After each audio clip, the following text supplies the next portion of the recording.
Fala pessoal, tudo bem com vocês? Conforme prometido, estou aqui de volta para falar sobre a Oceania. Então hoje é uma aula que é um complemento da aula passada. Então se você não assistiu a aula Oceania Cai no Vestibular, assista antes dessa aula, que muitas coisas serão apenas uma revisão do que já foi falado.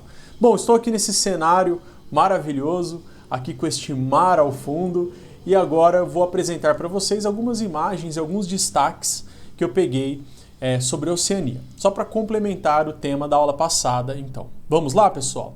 Então a primeira coisa que eu queria destacar aqui é o fato da Oceania ser um conjunto de muitas, de milhares de ilhas. Algumas são tão pequenininhas que você nem enxerga aqui.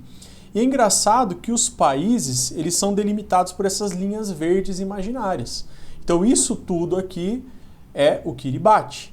Aqui são as Ilhas Marshall, Vanuatu, Fiji. Porém, ele é formado por ilhinhas muito pequenininhas que não dá nem para enxergar aqui nessa escala. Outro detalhe é o tamanho da Austrália em relação à Oceania. Ela ocupa uma porcentagem enorme de toda a área da Oceania.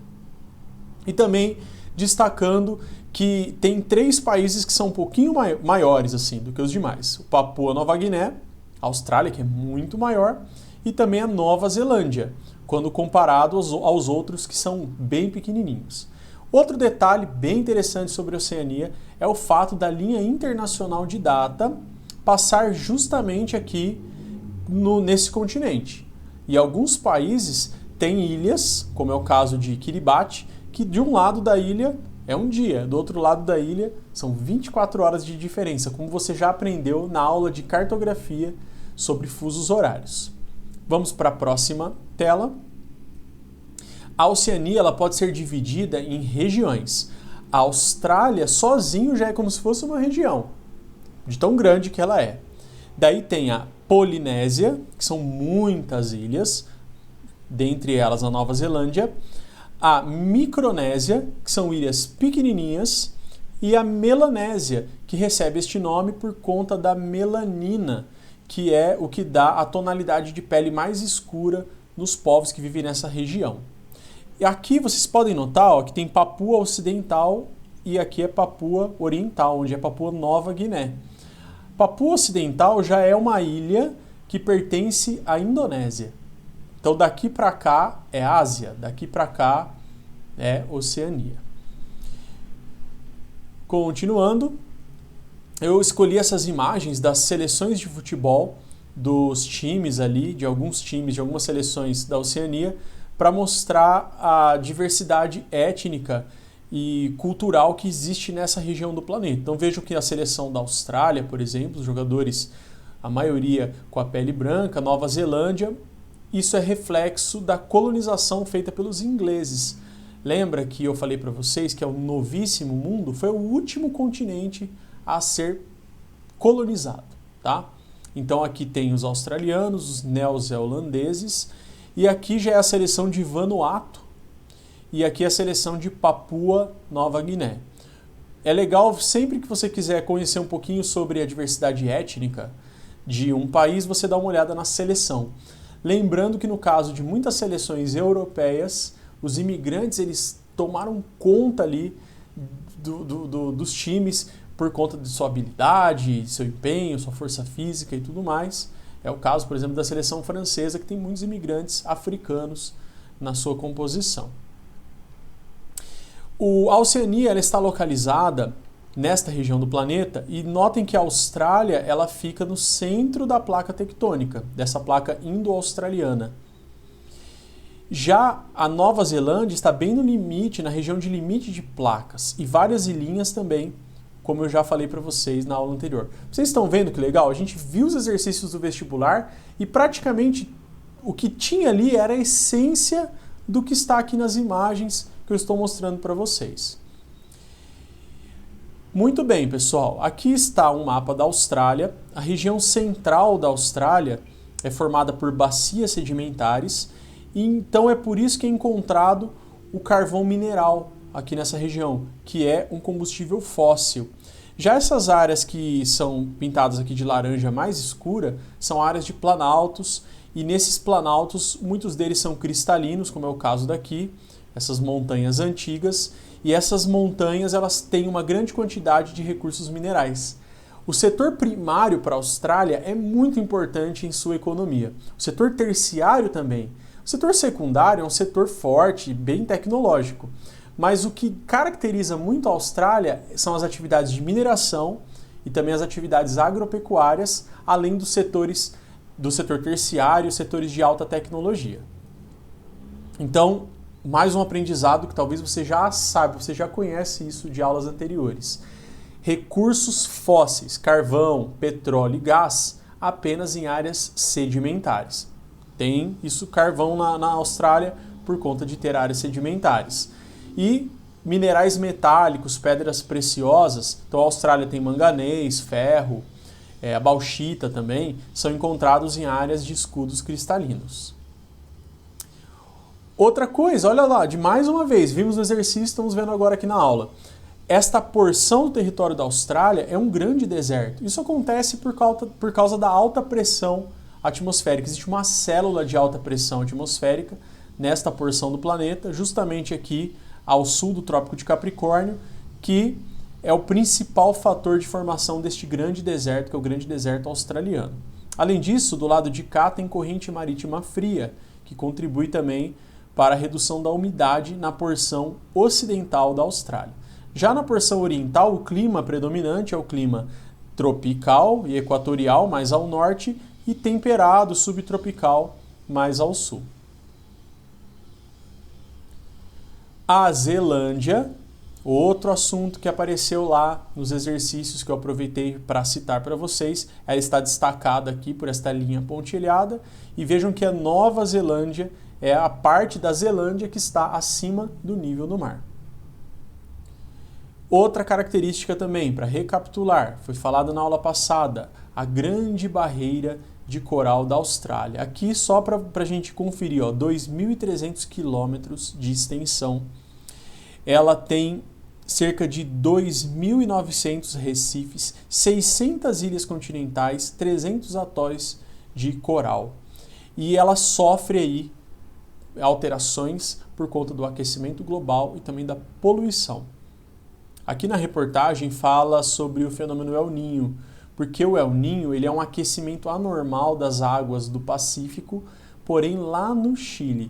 Eu até acredito que, não sei se por conta da tradução ou por uma má interpretação, eles atribuíram o aquecimento da água ao El Niño, quando lá na Austrália o normal é que a água fique mais quente quando não tem o El Niño.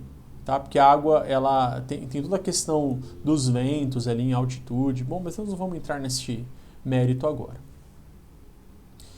O que mais? Olha lá, os animais autóctones. Você lembra por quê? Aproveita esta aula para fazer uma revisão. Tá? Uma aula, como eu disse, mais curtinha, recapitulando o que a gente aprendeu e o que a gente viu que já foi cobrado em vestibulares, inclusive nenhum deles muito conhecidos, exceto a UERJ, que foi o último exercício que eu falei na aula passada. Lembre que os animais autóctones, eles existem por conta do isolamento geográfico que essas ilhas têm em relação ao restante do mundo, aos outros continentes.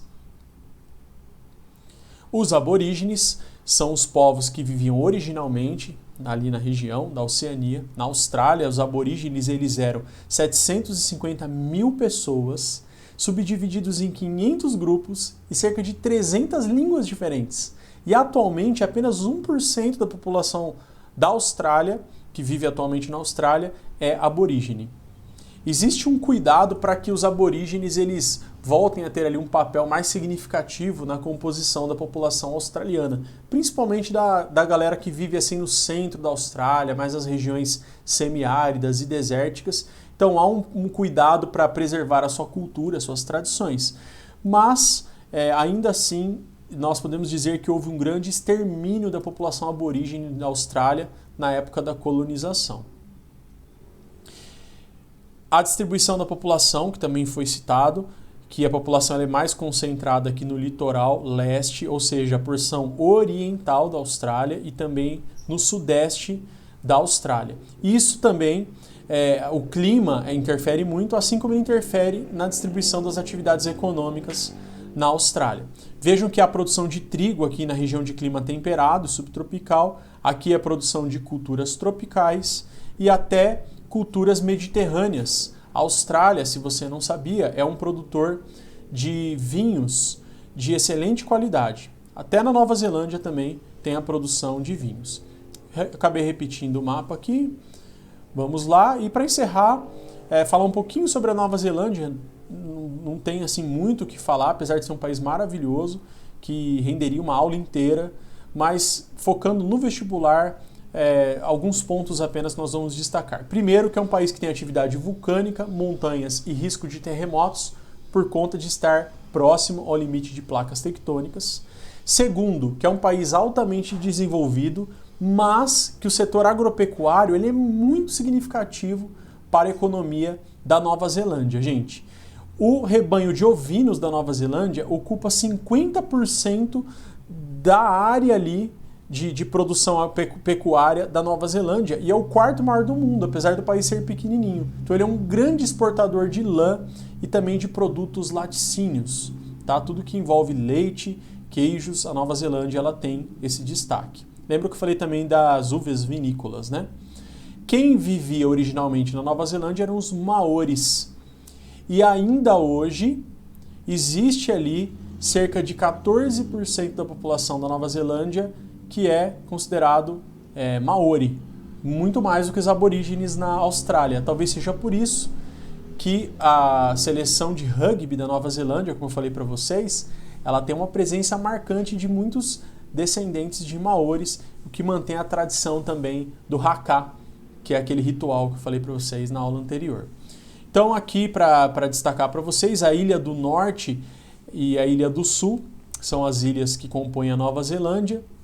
E lembre-se que quanto mais ao norte a temperatura ela vai ficando menos fria e também um pouquinho mais chuvosa. E no sul vai ficando cada vez mais frio. O sul também é muito montanhoso, como vocês podem ver. Então a população da Nova Zelândia é uma população que está concentrada mais em cidades e tem uma excelente qualidade de vida. A Nova Zelândia é um destaque que eu gostaria de deixar aqui para vocês. Então, como desafio para essa aula, mesmo porque a aula não é tão longa, eu queria que você continuasse estudando um pouquinho este tema, fazendo o que eu vou te pedir agora. Faça os exercícios da sua apostila sobre a Austrália e Nova Zelândia, Oceania, e faça um quadro comparativo de Austrália, Nova Zelândia e Papua Nova Guiné em relação às condições sociais e econômicas e demográficas. Você pode utilizar o site World Factbook para fazer esta comparação. Você já deve conhecer, você que é meu aluno há mais tempo, que eu utilizo desde o primeiro ano do ensino médio bastante com vocês. Então eu deixo este desafio. Se você gostou do vídeo, deixe seu like e deixe um comentário também. E nos vemos em breve, se Deus quiser. E se não for possível presencialmente, nos vemos no próximo vídeo. Até mais, pessoal!